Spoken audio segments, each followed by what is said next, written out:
विद्या भारती द्वारा ऑनलाइन कक्षा में आप सभी का हार्दिक अभिनंदन है। कक्षा अष्टमी, विषय गणित, अध्याय 2, समीकरण। हमने प्रश्नावली 1 का अभ्यास किया, जिसमें परिमेय संख्या, अपरिमेय संख्या।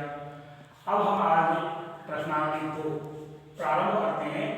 समीकरण यानी एक चर वाले रैखिक समीकरण। अर्थात ये समीकरण क्या होती है, एक चर वाले क्या होते हैं, दो चर वाले क्या होते हैं, द्विघात समीकरण क्या होते हैं। अनेक प्रकार के समीकरणों में कक्षा अष्टमी में एक चर वाले रैखिक समीकरण, अर्थात ऐसे समीकरण जिसमें एक चर हो तथा उसकी घात एक हो, उसे एक चर वाले रैखिक समीकरण कहते हैं।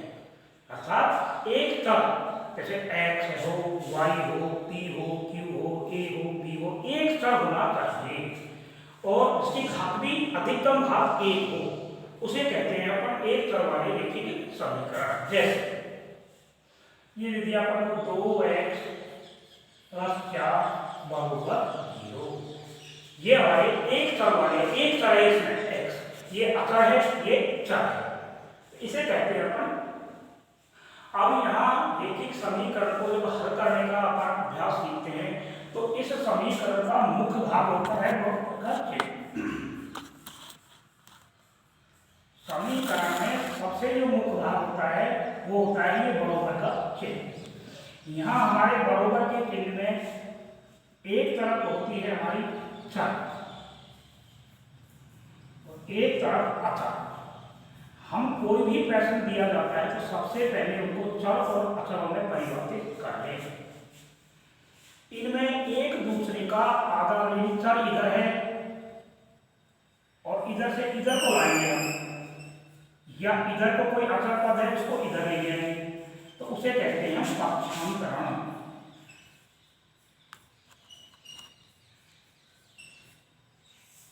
पक्षांतरण का तात्पर्य जब कोई भी पद को या चर हो या अचर को बरोबर से दाईं से बाईं या बाईं से दाईं ओर लाया जाता है तो उसे कहते हैं हम पक्षांतरण। और पक्षांतरण करते वक्त जो संख्या का हमने आदान प्रदान किया है उसका चिन्ह परिवर्तन कर देते हैं। जैसे हमारे पास में 3x = x + 4। अब इस चर को हम इधर को लाएंगे तो ये धन, ये थोड़ी संख्या है धनात्मक, तो इधर को लाएंगे तो ये ऋणात्मक हो जाएगी। 3x - x = हम कर सकते हैं, इसको कहते हैं पक्षांतरण। ये हमारा बरोबर का चिन्ह होता है, इधर की तरफ होता है दाहिना भाग, इधर को होता है बायां भाग। ये दो भाग होते हैं। हमेशा प्रश्न को हल करते हुए बाईं ओर को लाएंगे अपन चर और दाईं ओर ले जाएंगे अचर। इस प्रकार हम प्रश्नों को आदान प्रदान करेंगे तो हमारे पूरी की पूरी समीकरण का एक पक्ष हल होकर के सामने आता है। समीकरण हमारे यहाँ मुख्य भाग है। हमारे यहाँ जितने भी कंपटीशन होते हैं, बड़ी एग्जाम होती है, उनमें मुख्य भाग हमारा ये समीकरण का चलता है। तो समीकरण को हल करते वक्त दो चीज है हमारा चर और अचर। जैसे ये x है तो ये आएगा हमारा क्या है, चर। 3x है, ये भी हमारा क्या हो गया, चर। -2x है, ये भी हो गया हमारा चर। लेकिन हमने दे दिया खाली 3, ये हो गया अचर। 5, ये भी अचर। -7, ये भी हो गया अचर। सबसे पहला भाग हमने प्रश्न को देखते ही ये पता लगाने का प्रयास किया चर कौन सा है और अचर कौन सा है।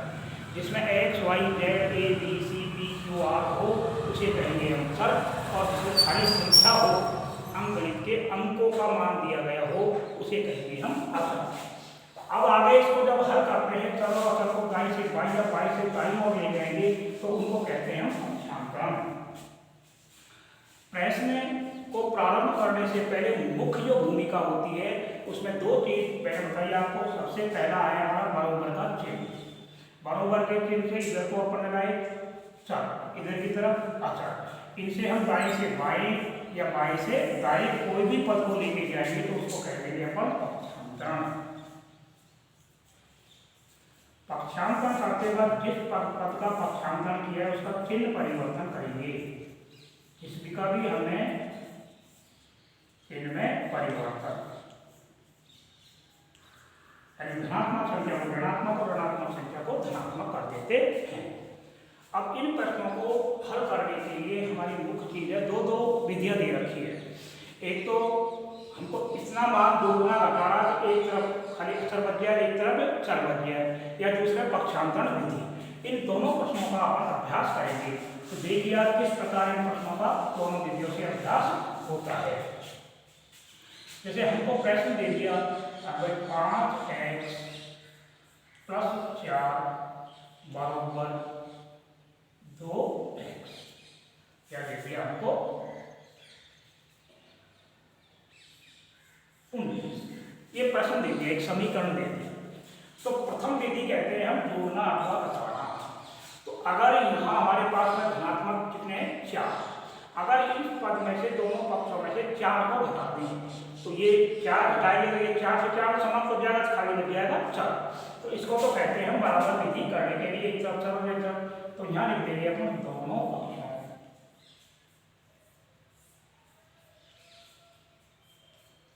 पक्षों से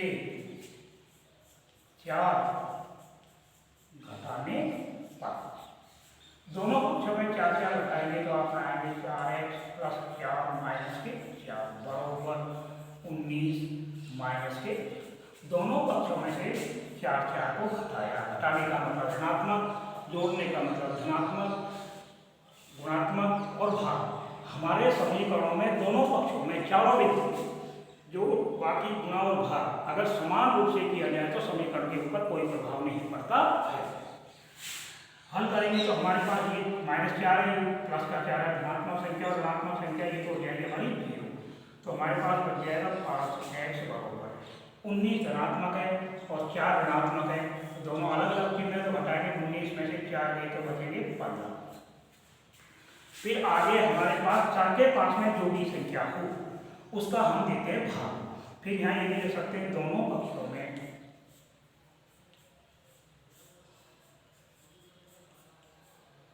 पक्षों में 5 का भाग देने पर, हम दोनों पक्षों में 5 का भाग देंगे।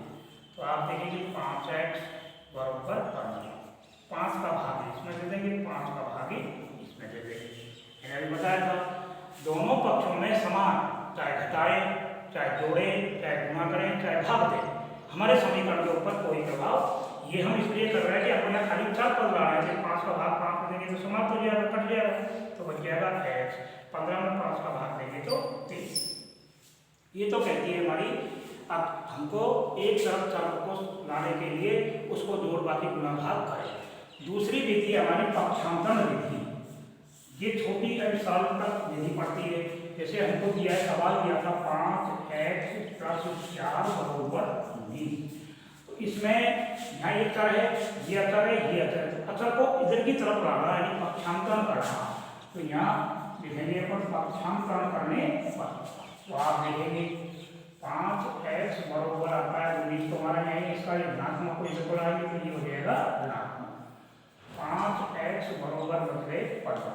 तो यहाँ x का मान निकालना होता है तो 15/3, x = 3। विधि कोई से भी हो, मान वही प्राप्त होगा। ये ऐसी विधि है जिससे कि जो भी चीज हमारे पास में दाएं बाएं में कोई भी हो उसको जोड़ना, घटाना, गुणा करना, भाग देने वाली विधि, ये पक्षांतर विधि है। हमको ज़्यादा से ज़्यादा इस प्रश्नों का अभ्यास करेंगे तो हमको सरल पड़ता है, छोटे रूप में सवाल होते हैं। फिर आप देखेंगे अगला प्रश्न तो आपको ध्यान में आएंगे हर प्रश्न को किस विधि से कैसे कैसे हल किया जाता है और इनका कैसे मान प्राप्त होता है। आपको दे दिया जैसे 2x - 5 = 15, प्रश्न ये दे दिया। तो हमारा पहला है ये कितने हैं -5, तो दोनों पक्षों में 5 जोड़ने पर, ये ऋणात्मक है तो जोड़ेंगे, धनात्मक होते तो घटाते, ये विधि करेंगे। तो सबसे पहले करेंगे अपन दोनों पक्षों में 5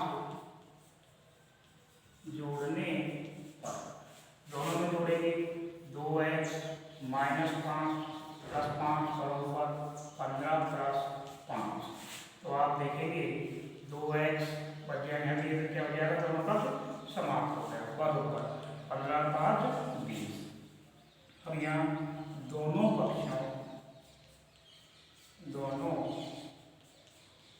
पक्षों में यहाँ चर के पास में कितना है 2, तो 2 का भाग देने पर, 2 का भाग देने पर कौन देंगे 2x बटे 2 बराबर 20 बटे 2, या 2 से 2 कट जाएगा, x बराबर 20 में 2 का भाग देंगे।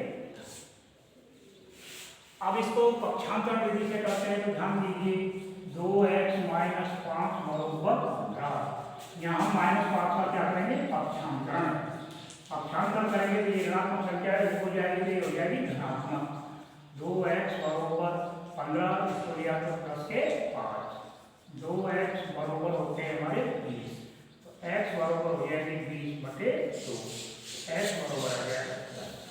मान वही प्राप्त होता है, चर का मान निकालना, चर का मान निकालना ही समीकरण कहलाता है। तो आपने इस प्रकार आपने देखा कि एक प्रश्न को हल करते वक्त वो सामान्य समीकरणों में मुख्य भूमिका निभाएंगे, बराबर के पीछे दाईं ओर से बाईं ओर, बाईं ओर से दाईं ओर लाने वाली चीजों को हम कहेंगे पक्षांतरण। तो पहले पक्षांतरण करते हुए उनका चर का मान निकालें। अब ये अपनी अपनी सोच और समझ की बात है कि हम कौन सी विधि का प्रयोग करें, जो हमको ज़्यादा से ज़्यादा समझना है उनका आप अभ्यास करें। अब मैं कुछ प्रश्न आपको गृह कार्य के लिए दे रहा हूँ, इनका भी आप करने का प्रयास करें। दोनों ही विधियों से हल करेंगे तो आपके समझ में आएंगे। 5x प्लस 4 बराबर 14, नंबर 2 3x माइनस 2 बराबर 10, तीसरा 4x प्लस 5 बराबर 25, नंबर 4 है 2x प्लस 5 बराबर x माइनस 20। इन 4 प्रश्नों का आप दोनों विधियों से अभ्यास करें। सबसे पहले इस चर को समाप्त करने वाली विधि, दूसरा फिर पक्षांतर करने वाली विधि, फिर अपन प्रश्नावली के प्रश्नों का अभ्यास करेंगे। 2.1 को अभ्यास करेंगे। ये तो सामान्य जानकारी है, सामान्य जानकारी के लिए आप समीकरण किसे कहते हैं, दाहिना पक्ष क्या होता है, बाइना पक्ष क्या होता है, दाएं से बाईं ओर ले जाने वाली संख्या को क्या कहते हैं, उसमें क्या करते हैं। तो इन चीज़ों का हमको अभ्यास करते हुए प्रश्नों का अभ्यास करेंगे। धन्यवाद।